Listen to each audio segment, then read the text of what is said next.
దేవుని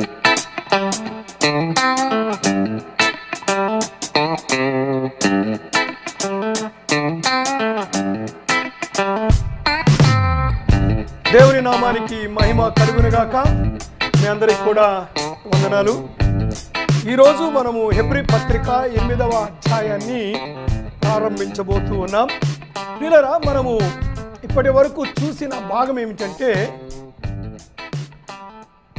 యేసుక్రీస్తు ప్రభువు ఒక వ్యక్తిగా శ్రేష్ఠుడు అనే విషయాన్ని మనము చూశాం. బైబిల్ కావాలా? శ్రేష్ఠుడు అనే విషయాన్ని మనము చూశాం. ఇప్పుడు రెండవ భాగములో యేసుక్రీస్తు యొక్క పరిచర్య శ్రేష్టమైన పరిచర్య అనే విషయాన్ని మనం చూస్తూ ఉన్నాం. The ministry of Jesus Christ is superior to that of the old testament ministry.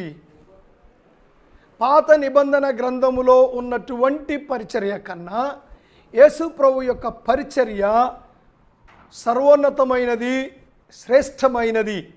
It is superior and the best అనే విషయాన్ని 8వ అధ్యాయం 1వ వచనం నుండి 10వ అధ్యాయము 18వ వచనం వరకు ఈ రెండవ అంశం మీద హెబ్రీ గ్రంథకర్త తన ధ్యానం ఉంచుతూ ఉన్నాడు. సో ఈరోజు మనము ఇందులో ఒక మొదటి భాగాన్ని చూద్దాం. అదేమిటంటే హెబ్రీ పత్రిక 8వ అధ్యాయము 1 నుండి 6 వచనాలు. ఇది నేను చదువుతున్నాను. మేము వివరించుచున్న సంగతులలోని సారాంశము ఏదనగా, మనకు అట్టి ప్రధాన యాజకుడు ఒకడు ఉన్నాడు. ఆయన పరిశుద్ధాలయమునకు అనగా మనుష్యుడుగాక ప్రభువే స్థాపించిన నిజమైన గుడారమునకు పరిచారకుడై ఉండి, పరలోకమందు మహామహుని సింహాసనమునకు కుడిపార్శ్వమున ఆసీనుడాయను. ప్రతి యాజకుడును అర్పణలను బలులను అర్పించుటకు నియమింపబడును. అందుచేత అర్పించుటకు ఈయనకు ఏమైనా ఉండుట అవశ్యము. ధర్మశాస్త్ర ప్రకారము అర్పణలను అర్పించువారు ఉన్నారు గనుక ఈయన భూమి మీద ఉన్న ఎడల యాజకుడై ఉండడు. మోషే గుడారము మర్చబోయినప్పుడు, కొండ మీద నీకు చూపబడిన మాదిరి చొప్పున సమస్తమును చేయుటకు జాగ్రత్త పడుము అని దేవుని చేత హెచ్చరింపబడిన ప్రకారము ఈ యాజకులు పరలోక సంబంధమగు వస్తువుల ఛాయారూపకమైన గుడారమునందు సేవ చేయుదురు. ఈయన అయితే ఇప్పుడు మరి ఎక్కువైన వాగ్దానములను బట్టి నియమింపబడిన మరి ఎక్కువైన నిబంధనకు మధ్యవర్తి అయి ఉన్నాడు గనుక మరి శ్రేష్టమైన సేవకత్వమును పొంది ఉన్నాడు. ఇక్కడ 6వ వచనము, it is a link between first 5 verses and the rest of the topic. 6వ వచనం అనేది మొదటి 5 వచనాలకు, ఆ తర్వాత చెప్పబోయే అన్ని విషయాలకు ఒక లింక్ లాంటిది. అంటే మొదటి 5 వచనాల్లో చెప్పిన దాన్ని ముగిస్తూ ఆ తర్వాత చెప్పబోయేది 6వ వచనంలో ప్రారంభిస్తాడు. సో ఈ యొక్క డివిజన్ మనం చూద్దాం. 3 భాగాలుగా చూస్తాం దీన్ని. మొదటి డివిజన్ ఏమిటంటే 8వ అధ్యాయము 1 నుంచి 4 వచనాలు. యేసుక్రీస్తు పరలోక గుడారానికి ప్రధాన యాజకుడు. Is the minister in the heavenly tabernacle. 5వ వచనంలో, అది 2వ భాగం, 5వ వచనము, మోషే పరిచర్య ఛాయారూపకమైనది. 3వ భాగము 6వ వచనం, యేసుక్రీస్తు మరి శ్రేష్టమైన నిబంధనకు మధ్యవర్తి. So it leads to the next major topic. ఇప్పుడు ఇక్కడ మనం మొదటి వచనానికి వద్దాం. మేము వివరించుచున్న సంగతులలోని సారాంశము ఏదనగా అంటారు.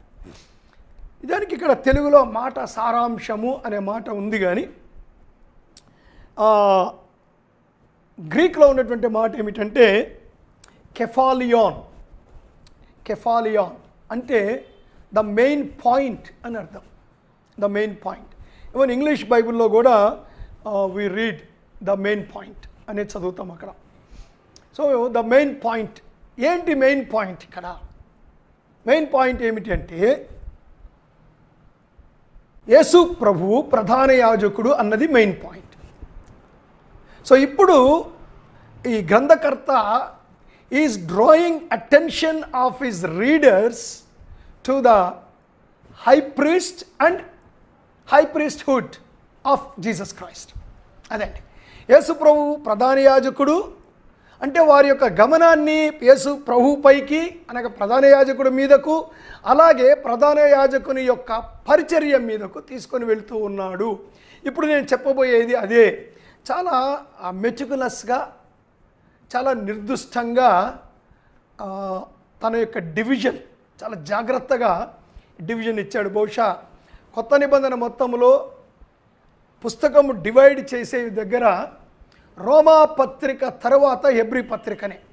మిగిలిన పత్రికలు you can find number of divisions. ఒక్కొక్క కామెంటరేటర్ ఒక్కొక్క రకమైన డివిజన్ చేస్తాడు. కానీ రోమా పత్రిక దగ్గరికి కానీ హెబ్రీ పత్రిక దగ్గర కానీ మనం వస్తే almost all any commentator or every commentator almost same division ఇచ్చి తీరాలి. అంటే చిన్న చిన్న సబ్ డివిజన్స్లో అటు ఇటుగా ఉంటాయేమో కానీ ద మేజర్ డివిజన్స్ మాత్రము తప్పిపోవడానికి వీల్లేదు. అంత మెటిక్యులస్గా ఈ బుక్ రాయబడింది. ఎంత జాగ్రత్తగా బుక్ రాయబడిందో మనం అర్థం చేసుకోండి. ఎందుకంటే ఇక్కడ వివరించేది యేసు ప్రభు యొక్క శ్రేష్టత. యేసు ప్రభు యొక్క శ్రేష్టత. We have the best Lord, the superiority. Yesu ప్రభు యొక్క మహోన్నతమైన వ్యక్తిత్వాన్ని, ఒక మహోన్నతమైన వ్యక్తిని వివరిస్తూ ఉన్నటువంటి గ్రంథం ఇది. అందుకని మనం డివిజన్ చూస్తున్నాం. ఇప్పుడు రెండవ వచనానికి వెళ్దాం. ఇక్కడ అంటాడు, మనకు అట్టి ప్రధాన యాజకుడు ఒకడు ఉన్నాడు. ఇక్కడ కాపుదాం. మనకు అట్టి ప్రధాన యాజకుడు ఒకడు ఉన్నాడు. ఏమిటి అట్టి అంటే ఏమిటి? సో ఇక్కడ అట్టి ప్రధాన యాజకుడు అంటే దానికంటే ముందు ఏం చెప్పాడో అన్నది మనం ఒకసారి రీక్యాప్చులేట్ చేయాలి. మళ్ళీ ఒకసారి దాన్ని పునర్విమర్శ చేసుకోవాలి. వెనక ఏం చెప్పాడు? ఎందుకంటే అట్టి అన్నాడు కదండి, అది ఇప్పుడు మనం ఇక్కడికి తెచ్చి ఇక్కడ ఈ భాగంలో మనం దాన్ని పెడితే దెన్ ఆ ఫాలోయింగ్ ఇది ఏమిటి అన్నది మనం ఈజీగా అర్థం చేసుకోవడానికి వీలవుతుంది. సో ఇక్కడ అట్టి ప్రధాన యాజకుడు. సో అట్టి అన్నప్పుడు ఇక్కడ ముఖ్యంగా 7వ అధ్యాయము 22వ వచనం. అన్ని వచనాల్లోకి వెళ్ళట్లేదు కానీ 7వ అధ్యాయము 22వ వచనము 26వ వచనం చూడండి, నేను చదువుతున్నాను. మరియు ప్రమాణము లేకుండా యేసు యాజకుడు కాలేదు గనక మరి శ్రేష్టమైన నిబంధనకు పూట కాపాయెను. వారైతే ప్రమాణము లేకుండా యాజకులగుదురు కానీ ఈయన నీవు నిరంతరము యాజకుడవై ఉన్నావని ప్రభు ప్రమాణము చేసెను, ఆయన పశ్చాత్తాప పడడు అని ఈయనతో చెప్పిన వాని వలన ప్రమాణపూర్వకముగా యాజకుడాయను. అలాగే we will see verse 26. పవిత్రుడును నిర్దోషియు నిష్కల్మషుడును పాపులలో చేరక ప్రత్యేకముగా ఉన్నవాడును ఆకాశమండలము కంటే మిక్కిలి హెచ్చైన వాడునైన ఇట్టి ప్రధాన యాజకుడు మనకు సరిపోయినవాడు. ఇట్టి ప్రధాన యాజకుడు ఇక్కడికి వచ్చేసరికి అంటాడు అట్టి ప్రధాన యాజకుడు. So we have to link both the verses. So ఇక్కడ 6 విషయాలండి, 6 అబ్జర్వేషన్స్, 6 విషయాలు మనం ఇక్కడ చూస్తాం. ఎటువంటి ప్రధాన యాజకుడు ఈయన, ఎటువంటి ప్రధాన యాజకుడు గురించి నేను మాట్లాడబోతున్నాను, లేకపోతే ఎటువంటి ప్రధాన యాజకుని యొక్క పరిచర్యను గురించి నేను వివరించబోతున్నాను అనే అంశాన్ని మాట్లాడతాడు. నెంబర్ 1, ఇతడు నిరంతరము యాజకుడు. అట్టి ప్రధాన యాజకుడు. ఎటువంటి? నిరంతరము యాజకుడుగా ఉండే ప్రధాన యాజకుడు. నెంబర్ 2, ప్రమాణపూర్వకముగా యాజకుడయ్యాడు. మిగిలిన యాజకులు నిరంతరం ఉండిన వాళ్ళు కాదు, వాళ్ళెవరు ప్రమాణపూర్వకంగా యాజకులైన వాళ్ళు కాదు. ఆ గోత్రంలో పుట్టారు కాబట్టి యాజకులయ్యారు అంతే. కానీ యేసు ప్రభు ఈ ప్రధాన యాజకుడు ప్రమాణపూర్వకంగా దేవుడు ఒట్టు పెట్టుకొని యేసు ప్రభుని ప్రధాన యాజకుడిగా దేవుడు చేశాడు. 3వది, శ్రేష్టమైన నిబంధనకు మధ్యవర్తి. సో అంటే యేసు ప్రభు దేనికి మధ్యవర్తో అది శ్రేష్టమైన నిబంధన అయినప్పుడు దానికంటే ముందున్న నిబంధన, పాత నిబంధన, అది శ్రేష్టమైనది కాదు. ఎందుకు అది కాదు, ఇది ఎందుకు శ్రేష్టమైనది? 6 నుంచి మిగిలిన వచనాల్లో అది వివరించబడింది. దాన్ని మనము వచ్చే బుధవారము మనం ఆలోచన చేస్తాం. సో శ్రేష్టమైన నిబంధనకు మధ్యవర్తి ఆ ప్రధాన యాజకుడు. 4వది పవిత్రుడు, నిర్దోషి, నిష్కల్మషుడు. ఇది నేను మీకు చాలా చక్కగా వివరించాను పోయిన బైబిల్ స్టడీలో. ఇక్కడ ఇంపెకబిలిటీ అంటే అసలు యేసు ప్రభువులో ప్రాచీన పాప స్వభావము లేదు. అసలు ఆయన లోపట పాపము అంటే శోధించబడి పాపము చేసే అవకాశం కూడా లేదు. ఆయనకు శోధించబడవచ్చును, కానీ పాపము చేయడం అన్న ఆ ఎలిమెంటే లేదు. మనలో ఉంది ప్రాచీన పాప స్వభావం, ప్రభువుకు లేదు. He is holy. శరీరధారిగా వచ్చినప్పటికీ కూడా he is holy. So holiness is not sinlessness. For his holiness is sinlessness. For Christ holy is holy. What is sin? ఈ హోలీనెస్ లేదు కాబట్టి అది సిన్ అయింది, అంతే తప్ప సిన్ లేనందుకు హోలీనెస్ రాలేదండి. సో ఇది ఇక్కడ మనం గుర్తించాల్సిన అంశం. మన ప్రధాన యాజకుడు పవిత్రుడు, నిర్దోషి, నిష్కల్మషుడు. 5వ విషయం చెప్పాడు అక్కడే, పాపులలో చేరక ప్రత్యేకముగా ఉన్నవాడు. పాపులలో చేరక అంటే ఏమిటి అంటే ఇప్పుడున్న వచ్చిన ప్రధాన యాజకులందరూ కూడా, వచ్చినటువంటి యాజకులందరూ కూడా పాపులే. కారణం ఏమిటంటే వాళ్ళు వాళ్ళ కొరకు కూడా బలి అర్పిస్తున్నారు. అదే అండి, ప్రధాన యాజకుడు తన కొరకు కూడా బలి అర్పిస్తున్నాడు. ప్రతి యాజకుడు తన కొరకు బలి అర్పించాల్సిందే. కానీ యేసు ప్రభువారు తన కొరకు బలి అర్పించలేదు, ఇతరుల కొరకు బలి అర్పించాడు. వాళ్ళు దేవుని సన్నిధికి తమ కొరకు కూడా రక్తాన్ని తీసుకెళ్ళాలి. ఇక్కడ యేసు ప్రభువారు తన కొరకు ఏమి తీసుకొని వెళ్ళలేదు. సో పాపులలో చేరక. నెంబర్ 6 అక్కడ ఏం చెప్తాడంటే ఆకాశ మండలము కంటే మిక్కిలి హెచ్చైన వాడు. ఇక్కడ ఆకాశ మండలము కంటే ఉన్నతంగా వెళ్ళాడని చెప్పట్లేదండి. He is greater than the whole universe. That means the infinite God, or is talking about the infinity and the immensity of God.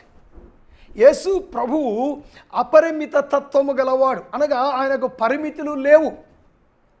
ఆకాశ మండలము కంటే మిక్కిలి హెచ్చైన వాడు అంటున్నాడు. అంటే ఏమంటున్నాడంటే his infinity in relation with space is immensity. అదండి, అంటే ఈ యొక్క స్థలముతో దేవుని యొక్క అపరిమిత తత్వాన్ని అనగా ఇన్ఫినిటీని ఈ స్పేస్కి అన్వయిస్తే ఇట్ ఈజ్ ఇమ్మెన్సిటీ, అనగా దేవుడు అనంతుడు. ఇది మీకు బాగా అర్థం కావడానికి ఇంకొక మాట చెప్తాను. If infinity is applied to time, God is eternal. అనగా దేవుని యొక్క అపరిమిత తత్వాన్ని కాలానికి అన్వయిస్తే ఆయన నిత్యుడు. If you apply infinity of God to the power, is omnipotent. If you apply the infinity to his freedom, he is sovereign. అది దాని అర్థం. సో ఇక్కడ ఏమంటున్నాడంటే ఆకాశ మండలం కంటే మిక్కిలి హెచ్చైన వాడు అంటే దేవుడు అనంతుడు. So there is no place for him to go and sit. So ఇటువంటి ప్రధాన యాజకుడు మన కొరకు ఉన్నాడు అనే విషయాన్ని చెప్తూ ఇప్పుడు మరికొన్ని విషయాలను వివరిస్తూ ఉన్నాడు. 2వ వచనంలోనే ఉన్నాం. అట్టి ప్రధాన యాజకుడు ఒకడు ఉన్నాడు, అది చూశాం. ఇప్పుడు ఆయన పరిశుద్ధాలయమునకు అనగా మనుష్యుడు కాక ప్రభువే స్థాపించిన నిజమైన గుడారమునకు పరిచారకుడయుండి. సో హియర్ మనము వీఆర్ సీయింగ్ అరౌండ్ మోషే స్థాపించినది ప్రత్యక్ష గుడారం. ఇక్కడ ఏమంటున్నాడు? మనుష్యుడు కాక. ఎవరా మనుష్యుడు? మోషే. సో మోషే స్థాపించిన ప్రత్యక్ష గుడారం. ఏంటి మోషే స్థాపించిన ప్రత్యక్ష గుడారము? అది శరీర సంబంధమైనది. శరీర సంబంధమైన సేవకు, శరీర సంబంధమైన, ఇక్కడ సేవ అంటే ఆరాధన అని అర్థం, శరీర సంబంధమైన ఆరాధనకు సంబంధించినది. శరీర సంబంధమైన ప్రోక్షణకు, ఏమండి, body sanctification of the body, కాళ్ళు చేతులని కడుక్కోవడం. సో శరీర సంబంధమైన ప్రోక్షణ, పాపమును తీసివేయలేని బలులు, పండుగలు, ఇది మనుషుడు స్థాపించినది. కానీ ఇక్కడేమంటుండంటే కాక ప్రభువే స్థాపించిన, ప్రభువే ఇక్కడ ప్రభు అనే మాట తండ్రి అయిన దేవుడికి అన్వయిస్తున్నాడండి. సో ప్రభువే స్థాపించినటువంటిది ఏమిటది? నిజమైనది అనగా ఇట్ ఈజ్ ఒరిజినల్. ఇక్కడ నిజమైనది అంటే ట్రూ అని కాదండి అర్థం.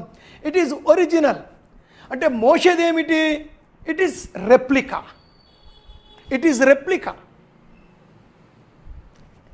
ప్రభు స్థాపించింది ఒరిజినల్ అనుకుంటాను. మీలో లేదా మనలో చాలామందివి సాలార్జింగ్ మ్యూజియం ఏదో ఒకప్పుడు చూసే ఉండిండవచ్చును. సాలార్జింగ్ మ్యూజియంకి వెళ్ళినప్పుడు చాలా శిల్పాలు కనపడతాయి మనకు. నిజాము ఇటలీ వెళ్ళినప్పుడు, లేకపోతే లండన్ వెళ్ళినప్పుడు, లేకపోతే అక్కడ వెళ్ళినప్పుడు అని అక్కడ కింద రాసి ఉంటుంది. నిజానికి నేను అక్కడికి వెళ్ళినప్పుడు అక్కడ ఉన్న స్టాచ్యూ తేలేదండి, దానికి రెప్లికా అక్కడ తయారు చేయించేది తెచ్చుకున్నాడు. సో సేమ్ వే మోషేది they are replicas, they are not original. So ఇక్కడ ప్రభువే, సో ఇక్కడ ఒరిజినల్ ఈయన చేసినది ఆత్మ సంబంధమైన. అంతేకాదు, ఇంకొక మాటలో చెప్పాలంటే Jesus himself is the tabernacle. అందుకే ఇక్కడ అంటాడు గుడారమునకు అందులో ఉన్నటువంటి వస్తువులు అని మన కింద చదువుతాం. ఛాయారూపకమైన గుడారమునందు సేవ చేయుదురు. ఇక్కడ కిందని అంటాడు పరలోక సంబంధమగు వస్తువుల ఛాయారూపకము. కింద 5వ వచనములో పరలోక సంబంధమగు వస్తువుల ఛాయ, వస్తువులు. ఆ వస్తువులన్నీ కూడా నేను మీకేమి ప్రత్యేకంగా చెప్పే అవసరం లేదు. ప్రతి వస్తువు కూడా యేసు ప్రభువుకు సాదృశ్యంగా ఉంది. So the reality is in Jesus Christ. The originality is in Jesus Christ. కాబట్టి హెబ్రీయులారా, you want to go to replica living the original. When original has come, replica is of no use. ఏమండి, original certificate చేతిలో ఉన్నప్పుడు xerox చెల్లుతుందా? Original లేనప్పుడు xerox చెల్లుతుంది. ఎందుకు? Original submit చేస్తాను అనడానికి రుజువు. ఓకే, ఇది ఒరిజినల్ లాగానే ఉంది, ఒరిజినల్ కాకపోయినా మేము యాక్సెప్ట్ చేస్తాము. ఒరిజినల్ సర్టిఫికేట్ వచ్చినప్పుడు ఇది చెల్లదు అని చెప్తాడు కదా మనకి. సేమ్ థింగ్ ఇక్కడ కూడా అదే. సో నిజమైనది అంటాడు. ఇక్కడ మనము చూసినట్లయితే ప్రభువే స్థాపించిన నిజమైన గుడారము అంటాడు. నిర్గమకాండము 25:9 తెలుగు బైబిల్లో అంత కరెక్ట్గా లేదు ట్రాన్స్లేషను, నేను ఇంగ్లీష్లో చదువుతాను. నిర్గమకాండము 25:9 వచనము చదువుతున్నాను, ఒకసారి గమనించండి. Verse 9, according to all that I show thee, SHOW, I show thee. Even here ఇక్కడ కూడా ఏమండి, ఇక్కడ కూడా 5వ వచనములో కొండ మీద నీకు చూపబడిన, యాక్చువల్గా మన తెలుగు పాత నిబంధనలో చూపబడిన అన్న మాట లేదు, చెప్పిన అనే మాట ఉంది అక్కడ. కానీ సెప్టూజియంట్ ట్రాన్స్లేషన్లో ఎబ్రీ పత్రికలో వాడింది చూపబడిన అనే మాట వాడారు. కరెక్ట్ ట్రాన్స్లేషన్ ఇది. సో ఇంగ్లీష్లో కూడా అలాగే ఉంది. According to all that I show the after the pattern of the tabernacle and the pattern of all the instruments there of, even so shall ye make it. అలాగే verse 40, and look that thou make them after their pattern which was showed the the mountain. 9వ వచనం all that I show. 40వ వచనము was showed. 9వ వచనంలో నేను నీకు చూపించబోతున్నా, 40వ వచనంలో నేను నీకు చూపించిన. సో ఒరిజినల్ చూశాడు, అది ఎలా ఏమిటి అన్నది మనం ఇంకొద్దిగా తర్వాత చూద్దాం. సో ఈ భాగంలో మనం గుర్తించినట్లయితే నిజమైనది అదండి, ఒరిజినల్. ముందుకు వెళ్దాం. ప్రభువే స్థాపించిన నిజమైన గుడారమునకు పరిచారకుడై ఉండి. నా ద వర్డ్ పరిచారకుడు, ద మినిస్టర్. నేను మీకు ఇంతకుముందు చాలాసార్లు మాట పలుకుతూ వచ్చాను, మళ్ళీ చెప్తున్నాను. First temple Judaism and the second temple Judaism.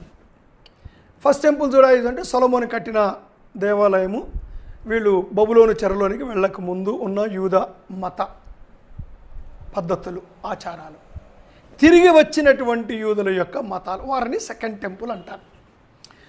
First temple లిటరేచర్లో అనగా పాత నిబంధన గ్రంథములో ఎక్కడ కూడా ప్రధాన యాజకుడిని కానీ యాజకుల్ని కానీ పరిచారకులు అనే మాట వాడబడలేదు.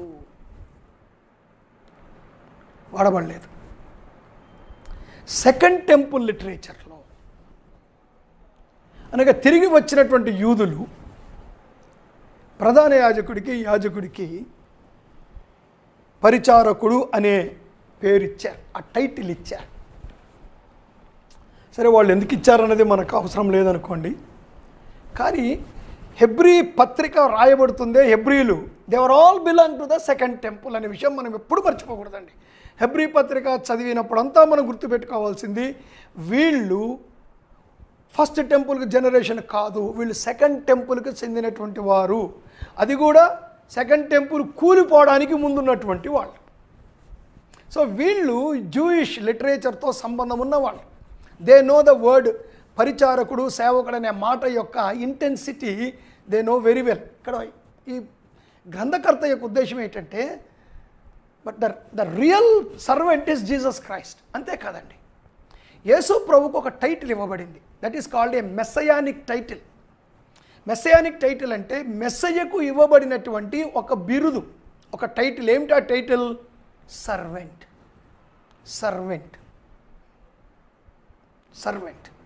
అందుకే యెషయా గ్రంథములో దేర్ ఆర్ 5 సర్వెంట్ సాంగ్స్ అని ఉంటాయి యెషయా గ్రంథములో. ఇప్పుడు మనం అదంతా వాటి గురించి ఆలోచన చేసే సమయం కాదు, కానీ 1-2 వచనాలు చూపిస్తాను మీకు. ఒక సర్వెంట్ సాంగ్ యెషయా 52వ అధ్యాయము 13వ వచనంలో ప్రారంభమై 53వ అధ్యాయం 12వ వచనంలో ముగుస్తుంది. యాక్చువల్గా 53 కాదు, మనకు తెలిసి 53 యెషయా 53లో ఏముందో అది 52:13లోనే స్టార్ట్ అవుతుంది. అక్కడ పెట్టాలి 53 అనేది. ఒరిజినల్గా అధ్యాయాలు లేవు కదా. సో 52:13లో ఇలా అంటాడు, ఆలకించుడి, నా సేవకుడు వివేకముగా ప్రవర్తించును, అతడు హెచ్చింపబడి ప్రసిద్ధుడై మహాగణుడుగా ఎంచబడును. నిన్ను చూచి ఏ మనిషి రూపము కంటే అతని ముఖమును, నరరూపము కంటే అతని రూపమును చాలా వికారమని చాలామంది ఎలాగో విస్మయం పొందిరో అని చెప్తూ 53వ అధ్యాయం అంతా చెప్తూ వస్తూ ఇక్కడ 11వ వచనములో ఇలా అంటాడు. 53:11లో అతడు తనకు కలిగిన వేదనను చూచి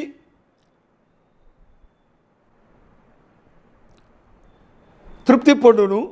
నీతిమంతుడైన నా సేవకుడు జనుల దోషములను భరించి తనకున్న అనుభవ జ్ఞానము చేత. నీతిమంతుడైన నా సేవకుడు.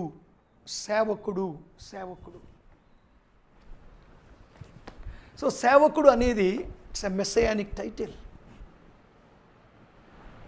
యెషయా గ్రంథాన్ని ఎరిగినటువంటి యూదులకు, భక్తిపరులనే యూదులకు రాబోయే మెస్సయ్య యొక్క టైటిల్ సేవకుడు అని తెలుసు. సో ఇక్కడ ఆ మాట వాడుతున్నాడు. ఇంతవరకు కొత్త నిబంధనలో ఎక్కడా కూడా పత్రికల్లో ఏమండి ఆయన దాసుని స్వరూపము ధరించుకుని, that is a different context. That is about the salvation. మనలాగా ఆయన వచ్చాడు, నరునిలాగా వచ్చాడు అనే కాంటెక్స్ట్లో చెప్పబడిన మాట. కానీ ఇక్కడ సేవకుడు అనే ప్రత్యేకమైనటువంటి title it is for Messiah. So ఇక్కడ ఏమంటున్నాడంటే హీ ఈజ్ మెస్సయ్య. ఇంతకుముందు కూడా చూసే మెస్సయ్య 2 రోల్స్ ఉన్నాయని, రాజుగా ప్రధాన యాజకుడుగా. యేసుప్రభు రాజు మరి ప్రధాన యాజకుడు. యూదా గోత్రంలో పుట్టి రాజు, మెల్కీసెదెకు క్రమంలో ప్రధాన యాజకుడు. ఈ 2 విషయాలు కూడా వివరిస్తూ వచ్చాడు అని విన్నాం మనం. సో ఇక్కడ పరిచారకుడు అన్న మాట మరొకసారి వాళ్ళకు ఈజ్ మెస్సయ్య అంటే ఈ ప్రధాన యాజకుడు మెస్సయ్యనే ప్రధాన యాజకుడు అనే సత్యాన్ని వాళ్ళకి చెప్తే, మెస్సయ్య అంటే మనకంత రక్షకుడు అన్న మాట మన మనసుల మీద ఎలా పనిచేస్తుందో, మెస్సయ్య అనే మాట మన హృదయాలకు అంత తాకపోవచ్చు. కానీ యూదులకు that gives life, that word gives life. అందుకని ఇక్కడ వాడుతున్నాడు, పరిచారకుడై ఉండి అంటాడు. ఆ తర్వాత ముందుకు వెళ్దాం. 2వ వచనంలోనే పరలోకమందు మహామహుని సింహాసనమునకు కుడి పార్శ్వమున ఆసీనుడాయను. పరలోకమందు మహామహుని సింహాసనమునకు కుడి పార్శ్వమున ఆసీనుడయ్యను. ఏమిటిది? మహామహుడగు సింహాసనము మీద. ఈ ప్రవచనము చాలాసార్లు ఇవ్వబడిందండి.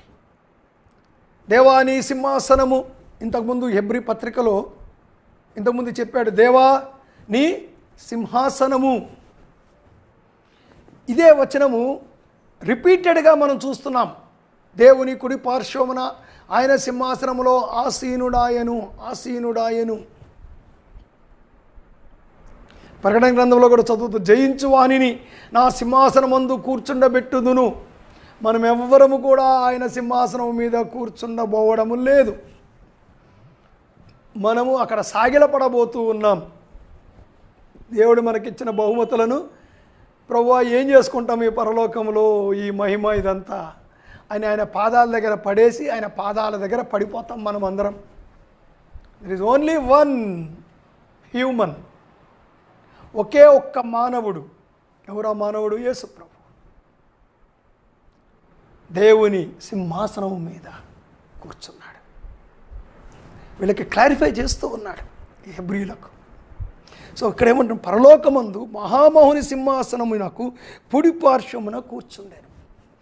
అంటే భూమి మీద ఉన్నటువంటి టెబర్నికల్లో, భూమి మీద ఉన్నటువంటి దేవాలయంలో మందసం ఉన్నది. మందసం మీద కరుణాపీఠం ఉంది. ఆ కరుణాపీఠము మీద దేవుని యొక్క ప్రెజెన్స్ ఉండినది. There was a literal presence of God. అందుకే మన కీర్తన గ్రంథంలో చదువుతాం, కెరూబుల మధ్య ఆసీనుడై ఉన్నవాడా. They were not talking allegorically or spiritually. It was a literal presence of God. It was a literal presence of God. అండి, మీకు ఈ సీక్వెన్స్ మీకు జ్ఞాపకం చేయాలి నేను. మోషే ప్రత్యక్ష గుడారం కట్టినప్పుడు దేవుని యొక్క లిటరల్ ప్రెజెన్స్, దేవుని యొక్క పరిశుద్ధమైన సన్నిధి ఆ యొక్క ప్రత్యక్ష గుడారంలోనికి దిగొచ్చింది. ఆయన కెరూబుల మధ్య నివసించాడు. సో ఎప్పుడైతే దేవుని ఆత్మ ఆ కెరూబుల మధ్యలో నుంచి బయటకు వచ్చి గుడారం మీదకి వచ్చి మేఘస్తంభంగా నిలబడతాడో వీళ్ళకి అర్థమైపోయింది, మేము సాగిపోవాలి అని ప్యాక్ చేసుకుంటారు. అప్పుడు ఈ దేవుని ఆత్మ మేఘస్తంభం వల్ల ముందు ఉండి నడుస్తూ ఉంటే వీళ్ళు వెనక నడిచేవాళ్ళు. రాత్రి అగ్నిస్తంభంగా నడుస్తూ ఉంటే వెనక నడిచేవాళ్ళు. దేవుని ఆత్మ ఆగిపోగానే అక్కడ ఆగిపోయేవాళ్ళు, టెంట్ వేసేవాళ్ళు. మరి దేవుని ఆత్మ వచ్చి కెరూబుల మధ్య నివసించేవాడు. అది జరిగింది. ఏలీ కాలంలో ఎప్పుడైతే మందసాన్ని యుద్ధభూమిలోనికి తీసుకుని వెళ్ళారో దేవుని యొక్క మహిమ విడిచి వెళ్ళిపోయింది. దాన్నే ఈ కాబోద్, ఏక్ అంటే బయటికి, కాబోద్ అంటే మహిమ. ఈ కాబోద్ అంటే దేవుని మహిమ వెళ్ళిపోయింది. దేవుని ఆత్మ విడిచిపెట్టి వెళ్ళిపోయాడు. మళ్ళీ దేవుడి ఆత్మ తిరిగి రాలేదు కొద్ది కాలం వరకు. ఆ తర్వాత ఒక గుడారం వేశారు షిలోహులో, అక్కడ మందిరం మందసం పెట్టారు. దేవుని ఆత్మ లేడు. దావీదు సౌలు కాలమంతా, సమూయేలు కాలమంతా దేవుని ఆత్మ లేడు. అక్కడ లిటరల్ ప్రెజెన్స్ లేదు. సౌలు కాలంలో లేదు, దావీదు కాలంలో లేదు. సొలొమోను మందిరం కట్టిన తర్వాత దేవుని ఆత్మ మళ్ళీ దిగి వచ్చాడు. He was there. మళ్ళీ దేవుని ఆత్మ ఎప్పుడు వెళ్ళిపోయాడంటే, నెబుకద్నెజరు దేవాలయాన్ని కూలగొట్టడానికి ముందు ఏజ్కేలు గ్రంథంలో చదువుతాం. కెరూబుల మధ్యలోంచి దేవుని ఆత్మ లేచి వచ్చి గుమ్మమ్మ వద్ద నిలిచెను, గడప వద్ద నిలిచెను. ఆ తర్వాత అక్కడి నుంచి బయలుదేరి వెళ్ళి సినాయి కొండ మీద నిలిచెను. అంటే ఇక మందసం మీద నుండి దేవాలయం బయటకు వచ్చి దేవాలయం నుంచి ఆ కొండ మీదకి వెళ్ళి దేవుడు వెళ్ళిపోయాడు. ఆ తర్వాత మళ్ళీ జెరుబ్బాబెలు వీళ్ళు దేవాలయం కట్టారు, కానీ దేవుని ఆత్మ దిగి రాలేదు. మళ్ళీ ఎప్పుడు వస్తాడంటే 1000 ఏళ్ల పరిపాలనలో మళ్ళీ దేవాలయాన్ని కట్టినప్పుడే దేవుని ఆత్మ తిరిగి వస్తాడు. అది కూడా ఏజ్కేలు గ్రంథంలో మనం చదువుతాం. సో ఇదంతా ఎందుకు మనం చెప్పుకుంటున్నామంటే ఇక్కడ మనం గుర్తించాల్సింది ఏమిటంటే ఈ ప్రధాన యాజకులు వెళ్ళిందంతా కూడా temporary presence of God. It was a temporary presence of God. తాత్కాలికమైనటువంటి దేవుని సన్నిధి దగ్గరికి వెళ్ళారు. It was not permanent. But యేసుప్రభు వెళ్ళింది ఎక్కడికి? He went into the permanent dwelling place of God, from where God is not going to go anywhere. అది శాశ్వతమైనది, అది నిత్యత్వమైనటువంటి సన్నిధి. ఏమంటున్నాడు ఇక్కడ ఈ భక్తుడు చెప్తున్న మాట ఏమిటంటే, హెబ్రీయులారా, మీరు యేసుప్రభువును నమ్ముకున్న తర్వాత మీరు శాశ్వతమైన దేవుని సన్నిధిలో ఉండే ప్రధాన యాజకుని యొక్క పరిచర్యను అనుభవిస్తున్నారు. ఆ పరిచర్య ఏమిటి? విజ్ఞాపన పరిచర్యను మీరు అనుభవిస్తున్నారు. ఉత్తరవాదత్వము అనే పరిచర్యను మీరు అనుభవిస్తూ ఉన్నారు. ఇక్కడ ప్రధాన యాజకుడే లేడే. ఇక్కడ అసలు శాశ్వతమైనటువంటి దేవుని సన్నిధి, అసలు అక్కడ సన్నిధే లేదు కదా. అది జెరుబ్బాబెలు కట్టని, దాన్ని హెరోదు రెనోవేట్ చేయనిగాక, ఏమైనా చేయనిగాక. There is no presence of God at all and you want go back. మళ్ళీ వెనక్కి వెళ్ళాలనుకుంటున్నారా? What a privilege you want to miss. ఎటువంటి గొప్ప ఆధిక్యతను మీరు కోల్పోతున్నారు. That is the same thing to us. ఈరోజు కూడా దేవుడు మనకు అదే చెప్తున్నాడు. ఎంత శ్రేష్టమైనటువంటి ప్రధాన యాజకుడు మనకున్నాడు. ఎక్కడున్నాడు? In the literal presence of God. He is with the father. What a great blessing అండి. ఎంత గొప్ప ఆశీర్వాదము, ఘనత మనకివ్వబడింది అని చెప్తూ వెళ్తున్నాడు. ఆ తర్వాత ముందుకు వెళదాం. కుడి పార్శ్వమున ఆసీనుడాయను, సింహాసనము యొక్క కుడి పార్శ్వమున ఆసీనుడయ్యాను. కుడి పార్శ్వమునకు ఏమిటి ప్రత్యేకత? What is speciality? ఇక్కడ యేసు ప్రభు సింహాసనం మీద కూర్చున్నాడు అంటే సరిపోతుంది కదండి. కుడి పార్శ్వను కూర్చున్నాడు అంటే ఏమిటి? అసలు దేవుడికి కుడి ఎడమ కాళ్ళు చేతులు ఉన్నాయండి? లేదు కదా. ఈ స్పిరిట్. ఎందుకు ఇక్కడ కుడి పార్శ్వం అనే మాట ఉందంటే, it is very appealing to the juice. కుడివైపున అన్నది యూదులకు చాలా బలమైనటువంటి మాట. ఎందుకంటే మనందరికీ తెలుసు సన్హెద్రిన్ సభ. సో సన్హెద్రిన్ సభ ప్రధాన యాజకుడు చైర్మన్, ఈజ్ ద జడ్జ్. ఇప్పుడు అక్కడ ప్రధాన యాజకుడు కాదు, is the judge. So Sanhedrin అంటే రోమా ప్రభుత్వములో యూదులకు తమ సొంత న్యాయస్థానానికి రోమీలు అనుమతి ఇచ్చారు. ఒక మరణశిక్ష తప్ప మిగిలిన శిక్షలు సన్హెద్రిన్ విధించవచ్చు. పలానా శిక్ష నీకు, పలానా శిక్షను విధించవచ్చు, ఎక్సెప్ట్ డెత్ పెనాల్టీ. మరణశిక్ష అంటే గవర్నర్ దగ్గరికి వెళ్ళాల్సిందే. అందుకనే వాళ్ళు యేసుప్రభుకి ఏం చేయలేకపోయినారు, పిలాతు దగ్గరికి వెళ్ళవలసి వచ్చింది. కానీ మిగిలినవన్నీ కూడా వాళ్ళే చేయేస్తారు, వాళ్ళకి ఆ లిబర్టీ ఉంది. ఇప్పుడు న్యాయాధిపతి కూర్చున్నాడు కుర్చీ మీద. ఎడమ ప్రక్కన ఒక ఆయన కూర్చుంటాడు, ఒక స్క్రైబ్ కూర్చుంటాడు, ఒక శాస్త్రి. కుడి పక్కన మరొక శాస్త్రి కూర్చుంటాడు. వీళ్ళందరూ న్యాయాధిపతులే. యాక్చువల్గా 14 మంది ఉంటారు. ఈ 70 మందిలో 14 మంది హయ్యర్ లెవెల్స్ ఉంటారు, ఎక్కువ మంది శాస్త్రులే. ఇక్కడ ఎడమ చేతి వ్యక్తి ఏం చేస్తుంటాడు, కుడి చేతి దగ్గర కూర్చున్న వ్యక్తి ఏం చేస్తాడు? ఎడమ చేతి దగ్గర ఉన్న వ్యక్తి he will be recording condemnations. He records all condemnations. ఇదిగో నువ్వు పలానా నేరం చేసావు కాబట్టి ఇది నీకు శిక్ష. కుడి చేతి వైపున ఉన్నవాడు దాన్ని రాస్తాడు. ఇదిగో పలానా నేరం నువ్వు చేసావు కాబట్టి పలానా శిక్ష. ఎడమ చేతి వైపున ఉన్నవాడు దాన్ని రికార్డ్ చేస్తాడు. రికార్డ్ చేసిన తర్వాత ఆ ఎడమ చేతి పక్కన కూర్చున్న వ్యక్తి లేచి నిలబడి he will read the condemnation. He writes the condemnation, he reads the condemnation. అనగా తప్పులు, నేరాలు, శిక్షలు రాస్తాడు, నేరాలు, శిక్షలు ప్రకటిస్తాడు. న్యాయాధిపతి చెప్తుంటే తను రాస్తాడు. కుడి ప్రక్కన కూర్చున్న వ్యక్తి he records acquittals and he pronounces acquittals. అంటే కుడి చేతి పక్కన కూర్చున్న వ్యక్తి ఏం చేస్తాడంటే, నువ్వు ఏ నేరము చేయలేదు, నీకు శిక్ష లేదు. నువ్వు ఏ నేరము చేయలేదు, నీవు నీతిమంతుడవు. నువ్వు ఏ నేరము చేయలేదు, నువ్వు నిరపరాధివి.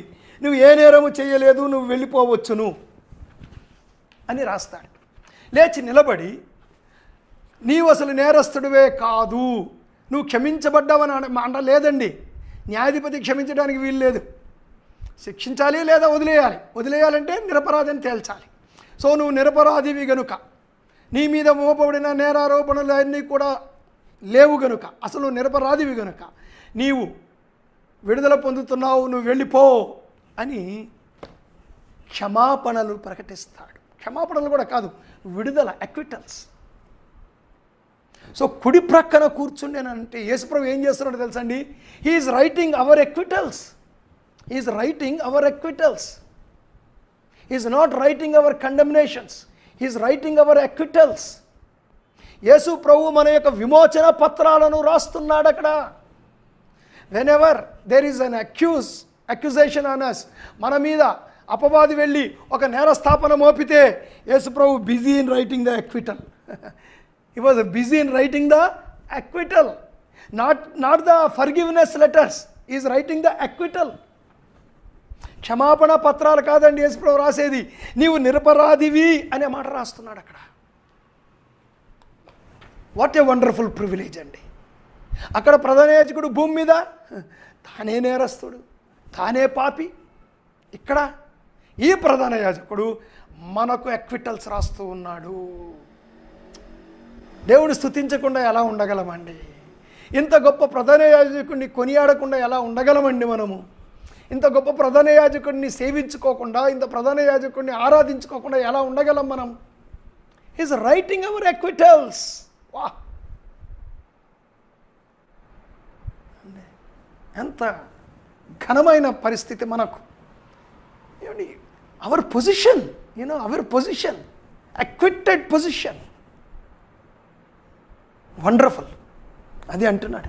హెబ్రీయులారా, where do you want to go అంటే అక్కడ ప్రధాన యాజకుడు సాదృశ్య రీతిగా బలి అర్పించి మీరు క్షమించబడ్డారు అని చెప్పేదానికి వెళ్ళాలనుకుంటున్నారా? మీరు నిరపరాధులుగా నీతిమంతులుగా తీర్చబడే దగ్గరికి వెళ్ళాలనుకుంటున్నారా? Where do you want to go? You are already here. అంటే ఇక్కడ ఉన్నటువంటి నామకార్థ విశ్వాసులు ఉన్నారే హెబ్రీ సంఘములో, యూదులు కొద్దిమంది, ఇంకా యూదా మతాన్ని పట్టుకుని వేలాడుతున్నటువంటి వాళ్ళు, శ్రమలు వచ్చినప్పుడు వాళ్ళు వెళ్ళిపోదాం అనుకుంటున్నారు వెనక్కి. వాళ్ళకి చెప్తున్నాడు, మీరు రండి, స్థిరపడండి, హత్తుకోండి మెస్సయ్యను అనే విషయాన్ని చెప్తూ ఉన్నాడు. ముందుకు వెళ్దాం. ఇప్పుడు 3వ వచనానికి వెళ్తున్నాను. ప్రతి ప్రధాన యాజకుడు అర్పణలను బలులను అర్పించుటకు నియమింపబడును, అందుచేత అర్పించుటకు ఈయనకు ఏమైనా ఉండుట అవశ్యము. విల్ గో ఫాస్ట్ హియర్, ఎందుకంటే వీటి గురించి చాలా వివరణలు భవిష్యత్తు చాప్టర్స్లో, ముందున్న చాప్టర్స్లో ఉన్నాయి. సో ప్రతి ప్రధాన యాజకుడు అర్పణలు బలులు అర్పించాలి. కనుక ఇక్కడ ఏమంటున్నాడంటే, అందుచేత ఈయనకు ఏమైనా ఉండుట అవశ్యం. It is a logical requirement. అదండి, ఇట్స్ ఎ లాజికల్ రిక్వైర్మెంట్. ఆయన ప్రధాన యాజకుడు కనుక ఆయన కర్పించడానికి ఆయన దగ్గర ఏమైనా ఉండాలి. ఆయన దగ్గర ఏమీ లేకపోతే ఆయన ప్రధాన యాజకుడు అవ్వడు. సో ఆయన భూమి మీద ఉన్న గుడారానికి ప్రధాన యాజకుడు కానప్పుడు ఆయన దగ్గర ఏముంది? ఆయన అర్పణే ఉన్నది. ఆయనే తనను తాను అర్పించుకున్నాడు. ఈ అర్పణ ఎక్కడి నుంచి వచ్చింది? పరలోకము నుండి దిగి వచ్చినటువంటి అర్పణ. అందుకే యోహానుడు, ఇదిగో లోక పాపమును మోసుకొని పోవు దేవుని గొర్రెపిల్ల అని ఒకసారి అంటాడు. అదే టైంలో అక్కడ మనం గమనిస్తే తన వద్దకు వచ్చుచున్న యేసును చూచి అంటాడు. తన దగ్గర నుంచి వెళ్ళుచున్న యేసును చూచి ఇదిగో దేవుని గొర్రెపిల్ల అంటాడు. సో ఆయనే పాపాలు మోసుకొని పోయే దేవుని గొర్రెపిల్ల, ఆయనే దహన బలిగా అర్పించబడబోయే దేవుని గొర్రెపిల్ల. ఎక్కడి నుంచి? దేవుని దగ్గర నుంచి వచ్చినటువంటి ఆయనకు అర్పణ ఉన్నది. ఆ అర్పణ ఈ భూ సంబంధమైనటువంటి అర్పణ కాదు. సో హెబ్రీ 7:27లో దీని గురించి వివరించాడు. అందుకే the singular sacrifice or the singular death is basis for heavenly ministry. The repetitive the repetitive deaths of animals are the basis for the earthly tabernacle. మాటి మాటికి అర్పించబడుతున్నటువంటి పశువుల మరణము భూ సంబంధమైనటువంటి తాత్కాలికమైనటువంటి గుడారానికి పరిచర్యకు ఆధారమైతే, యేసు ప్రభు యొక్క ఒకే ఒక్క మరణము పరసంబంధమైనటువంటి పరిచర్యకు ఆధారమయ్యింది. అది అంటాడు, ఆయనకు ఏమైనా ఉండుట అవశ్యము. It is a logical requirement. So ప్రభువుకు ఒక హేతుబద్ధమైనటువంటి అర్పణ ఉన్నది. ఆ అర్పణ ఏమిటంటే ఆయన తన్ను తానే అర్పించుకొనుట. వండర్ఫుల్. 4వ వచనానికి వెళ్దాం. ధర్మశాస్త్ర ప్రకారం అర్పణలు అర్పించువారు ఉన్నారు గనుక ఈయన భూమి మీద ఉన్న ఎడల యాజకుడై ఉండడు. అంతే కదండి. యేసు ప్రభు భూమి మీద ఉంటే యాజకుడు ఎలా అవ్వగలడు? భూమి మీద యాజకుడుగా ఉండాలి అంటే దెర్ ఇస్ ఎ రిక్వైర్మెంట్. ఏంటి ఆ requirement? You should Born in to the family of Levi and should come in the order of Aaron. అంతే కదా. భూమి మీద యాజకుడుగా ఉండాలి అంటే కనుక యేసు ప్రభువు భూమి మీద యాజకుడుగా ఉండలేడు. కాబట్టి ఆయన ఎక్కడ యాజకుడుగా ఉండగలడు? పరలోకములోనే ఆయన యాజకుడుగా ఉండగలడు. కాబట్టి ఆయన పరిచర్య పరలోకమునకు చెందినది. ఆయన యొక్క పరిచర్య పరలోక గుడారానికి సంబంధించినది. ఎస్, అదేనండి. He has no place to minister on earth. There is no place for him on earth to minister. Yesu ప్రభు తన యాజకత్వాన్ని జరిగించడానికి భూమి మీద స్థలము లేదు. ఎందుకంటే ఆయన లేవి గోత్రంలో పుట్టలేదు. భూమి మీద పరిచర్య లేవి గోత్రికులకే. పరలోకంలోని పరిచర్య దేవుని కుమారునికి. ఇక్కడ లేవి కుమారుడికి భూమి మీద, పరలోకములో దేవుని కుమారునికి. His son of God. Our high priest, మన యొక్క ప్రధాన యాజకుడు దేవుని కుమారుడు. వాట్ ఏ వండర్ఫుల్ థాట్ అండి. చూశారా ఎంత ఇట్స్ ఎ ర్యాప్చరస్. మనల్ని పారవశ్యతలోనికి తీసుకుని వెళ్ళగలిగే ఆలోచన ఈ హెబ్రీ గ్రంథకర్త ఇస్తున్నాడు. The more you understand the book of Hebrews, the more you love the lord, more you exalt the lord. అంతగా మనం ప్రభువును ఆరాధిస్తాం, అంతగా మనం ప్రభువును స్తుతిస్తాం. అందుకని యేసు ప్రభువు he has not chosen the earthly tabernacle, he has chosen the heavenly tabernacle. ఆయన అక్కడ వెళ్ళాడు, అక్కడ కూర్చున్నాడు. కూర్చోవడం అంటే కంప్లీషన్. సో ప్రధాన యాజకుడు చేసే 2 పనులలో ఒకటి ముగించబడింది, ఒకటి కొనసాగుతూనే ఉంది. 2 పనులు. ఒకటి బలి అర్పించడము, రెండవది విజ్ఞాపన చేయడం. సో అంటే one issue of the earthly tabernacle sacrifices అంటే అర్పణలు అర్పించడం అన్నది ముగించేశాడు. ఇక అర్పణతో పని లేదు. ఇప్పుడు రెండవది కొనసాగిస్తున్నాడు, కూర్చొని విజ్ఞాపన. బలులు అర్పించాలంటే నిలబడే చేయాలి, విజ్ఞాపన కూర్చొని కూడా చేయొచ్చు. సో నిలబడి చేసేది పోయింది, కూర్చొని చేసేది కొనసాగుతూనే ఉంది. So is writing our acquittals. ఆయన చేసే విజ్ఞాపన ఏమిటండి? Writing our acquittals. మీలో ఎవడైనా పాపము చేసినడలా మనకు తండ్రి యొద్దాక ఉత్తరవాది ఉన్నాడు. Advocate. What is this advocate doing? Writing the acquittals. ఉత్తరవాది ఏం చేస్తున్నాడండి? మన నిరపరాధ పత్రాలను, మనము నీతిమంతులముగా తీర్చబడ్డాము అనే పత్రాలను వ్రాస్తూ ఉన్నాడు. అందుకే ఆయన వచ్చినప్పుడు మనము ఆయన వలె ఉందుము. That is the basis why we transform into his likeness. The basis is the justification. మన నీతిమంతులముగా తీర్చబడడమే దానికి ఆధారం అనే విషయాన్ని మనం ఇక్కడ మాటి మాటికి జ్ఞాపకం చేసుకోవాలి. 5వ వచనం, మోషే గుడారం అమర్చబోయినప్పుడు కొండ మీద నీకు చూపబడిన మాదిరి చొప్పున సమస్తమును చేయుటకు జాగ్రత్త పడుము అని దేవుని చేత హెచ్చరింపబడిన ప్రకారము ఈ యాజకులు పరలోక సంబంధము వస్తువుల ఛాయారూపకమైన గుడారమునందు సేవ చేయుదురు. సో పౌలు ఇదే మాట అంటాడండి. పౌలు చూడండి ఏమంటాడంటే, హియర్ ఈజ్ ఎ క్వశ్చన్, అసలు నిజంగా పరలోకములో ఒరిజినల్ ట్యాబర్నికల్, ఒరిజినల్ మందసము ఇవన్నీ ఉన్నాయా? ఏమండి, a question to ponder, a question to ponder. నేను చెప్పే జవాబు ఏమిటంటే, I don't know. I don't think అంత గ్రహించే కెపాసిటీ నాకు ఉందని నేను అనుకోవట్లేదు. I don't know. పౌలు అంటాడు గలతీ పత్రికలో 4వ అధ్యాయంలో 26వ వచనం, అయితే పైనున్న యెరూషలేము స్వతంత్రముగా ఉన్నది అంటాడు.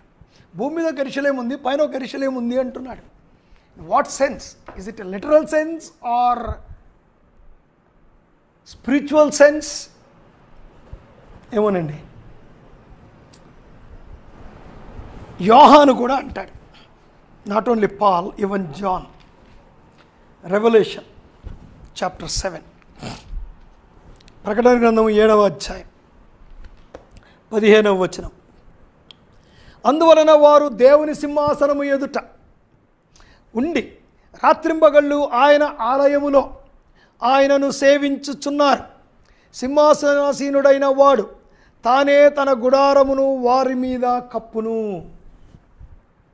సో ఇక్కడ ఒక దర్శనం చూస్తున్నాడు పరలోకములో యోహాను. అక్కడ దేవాలయములో అని అంటున్నాడు. ఇస్ ఇట్ టాకింగ్ అబౌట్ ఎటర్నిటీలో? గొర్రెపిల్లే మన దేవాలయము అనే మాట ఉంది కదా, దాని గురించి మాట్లాడుతున్నాడా? ఏమండి, వీ డోంట్ నోనండి. ఇక్కడ డాగ్మాటిక్గా మాట్లాడే అధికారం ఎవరికి లేదు. అంత చొరవ మనం తీసుకోలేము అని నేను అనుకుంటాను. I don't know about you. Chapter 11 verse 9లో కూడా ఇలా అంటాడు చూడండి, మరియు ప్రజలకును వంశములకును 11:19 మరియు పరలోకమందు దేవుని ఆలయము తెరవబడగా దేవుని నిబంధన మందసమును ఆయన ఆలయములో కనబడెను. అంటే ప్రకటన గ్రంథం సింబాలిక్గా ఉంది కనుక, was it writing symbolically or was it there really? Leave it to God. మరి ఎక్కువ ప్రోబ్ చేయడం అవసరం లేదని నేను అనుకో. సో ఇలాగ మనం చదివితేనండి 13, 12, 14వ అధ్యాయం 15, 17 వచనాలు, 15వ అధ్యాయం 5వ వచనము, 16వ అధ్యాయం 1, 17 వచనాలు, 21వ అధ్యాయం 2వ వచనము, 10వ వచనము. John has seen them. Paul కూడా పరలోకమందున్న దేవాలయము అంటున్నాడు. ఇక్కడ నేను మీకు కొన్ని ఇన్ఫర్మేషన్ ఇవ్వాలి, because you are all matured believers and students of the word of God. So ఇక్కడ నిర్గమకాండంలో కూడా నేను నీకు చూపించబోవు అని దేవుడు అంటాడు. తర్వాత ఇందాక వచనం చదివి వినిపించాను, నీకు నేను చూపించిన దాని ప్రకారము చెయ్యమని అంటాడు. సో ఇక్కడ జూయిష్ లిటరేచర్లో ఏమంటాడంటే, బాబిలోనియన్ టాల్మండ్, మెనా అనే బాబిలోన్ టాల్మండ్ 29th ఏలో, అంటే 29 చాప్టర్ పారాగ్రాఫ్ ఏలో అక్కడ ఏమంటాడంటే, మందసము, సముఖపు రొట్టెల బల్ల, దీపస్తంభము అగ్ని చేత తయారు చేయబడి ఉన్నాయి, వాటినే మోషే చూశాడు అని అంటారు వాళ్ళు. రబ్బీ జోస్ బాబా జూడా అనే పుస్తకం, బాబా జూడా అనే పుస్తకంలో రబ్బీ జోస్ ఏమంటాడంటే, Moses saw these and replicated them అంటాడు. వాటిని చూచి చేశాడు అని అంటాడు. ఎందుకంటే నిర్గమ 25:40 వచనం మీద ఆధారపడి. రబ్బీ షినీ బాబా హియా ఏమంటాడంటే, నిర్గమ 25:40 యొక్క అర్థం ఏమిటంటే, దేవుడు అతనికి ఫ్యూచర్ జనరేషన్ని చూపించాడు అని అంటాడు. అనగా బహుశా ఫ్యూచర్ జనరేషన్ అంటే ఈ యూదు రబ్బీలు they might have seen the ఎటర్నిటీలో ఇవి ఉంటాయి అని ఆలోచించారేమో. దానికి బాబా సెబా 14b 15a, బాబా సనా 16b ఇలాంటి గ్రంథాల్లో రాయబడి ఉన్నాయి. ఇలాంటివి చాలా విషయాలు ఉన్నాయి. అవన్నీ కూడా నేను so many things are there rabbinic లిటరేచర్లో. Anyhow these Hebrew Christians are very well know this rabbinic literature. భక్తి పరులు వీళ్ళంతా కూడా. So whatever it is, భూమి మీద ఉన్నది మాత్రము ఒరిజినల్ కాదు. భూమి మీద ఉన్నది ఒరిజినల్ కాదు. భూమి మీద ఉన్నది ఛాయ మాత్రమే. అదే 5వ వచనంలో చెప్తూ ఉన్నాడు. 6వ వచనం చదువుకుందాం. ఈయనైతే ఇప్పుడు మరెక్కువైన వాగ్దానములను బట్టి నియమింపబడిన మరెక్కువైన నిబంధనకు మధ్యవర్తి అయి ఉన్నాడు గనుక మరి శ్రేష్టమైన సేవకత్వము కలిగి ఉన్నాడు. ఏలయనగా అని 7వ వచనం నుంచి క్రొత్త నిబంధన గురించి మాట్లాడతాడు. మనము దీన్ని వచ్చే వారము డీల్ చేద్దాం. అయితే ఇక్కడ 6వ వచనంలో ఏమంటాడంటే, మరి ఎక్కువైన వాగ్దానాలు. ఆ వాగ్దానాలు ఏమిటంటే, క్రింద యాజ్ ఎన్యూమరేటెడ్. క్రొత్త నిబంధన చేస్తాను, వాళ్ళ హృదయం మీద రాస్తాను, మనసులో ధర్మ విధులు ఉంచుతాను, నేను వారికి దేవుడినై ఉంటాను, వారు నాకు ప్రజలై ఉంటారు, వారు తప్పిపోరు అనేక విషయాలు రాయబడి ఉన్నాయి. సో గొప్ప వాగ్దానాలు. అంతేకాదు ఈయన నియమించబడ్డాడు, ఒట్టు పెట్టుకొని నియమించబడ్డాడు. దేవుడు ఒట్టు పెట్టుకొని నియమించాడు కనుక శ్రేష్టమైన క్రొత్త నిబంధన ఉంది. దానికి ఈయన ప్రధాన యాజకుడు కనుక మన ప్రధాన యాజకుడు ఎంత గొప్పవాడో చెప్తూ ఉన్నాడు. మనము వచ్చే వారము we are going to do from verses 7 to 12, 13, 7 నుంచి 13 వచనాలు మనము చేయబోతూ ఉన్నాం. కనుక ఐ హ్యావ్ ఎ రిక్వెస్ట్. మీ అందరికీ ఒక రిక్వెస్ట్ ఉన్నది. మీరందరూ ఒక పని చెయ్యాలి. మీరు చేయాల్సిన పని ఏమిటంటే, ఇర్మియా గ్రంథము 31 నుంచి 33 వరకు దయచేసి చదవండి. 34 వరకు ఇర్మియా 31, 32, 33, 34 అధ్యాయాలు మీరు దయచేసి చదవాలని నేను మనవి చేస్తూ ఉన్నాను. Please read them before coming to the Bible study. Thank you very much and God bless you. దేవుడు మిమ్మల్ని దీవించునుగాక.